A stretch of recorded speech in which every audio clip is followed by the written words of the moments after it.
ads sa ating cellphone. So ganito lang gawin yung mga boss. Punta tayo sa Google Chrome.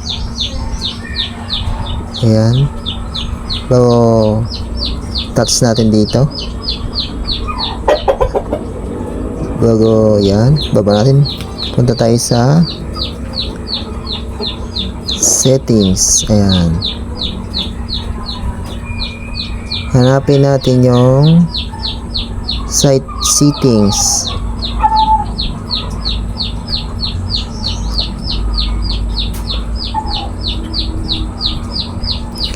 Bago tingnan natin yung pop-ups, redirects. Dapat naka don't allow sites, pop-ups and use redirects, no?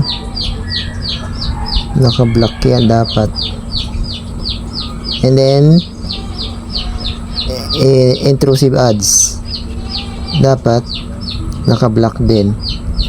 Ayan, naka-block din dapat.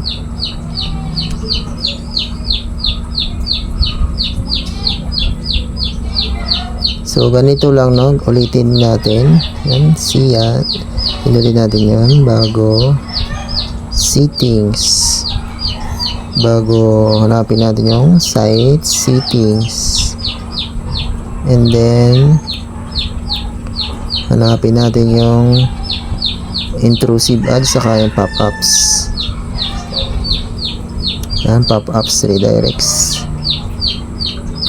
Yan, dapat naka-block. Yan, dapat kung nakalagay dyan, so ilagay nyo dito.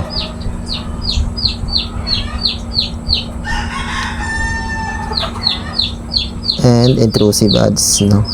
Kung nakalagay dito, so ilagay nyo lang dito. And then kung ganun pa rin, ilong press nyo to. Kung ganun pa rin, up info nyo, up info.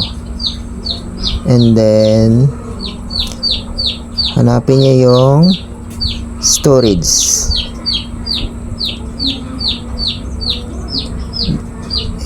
Ang gawin nyo ay clear cache, no? Clear nyo.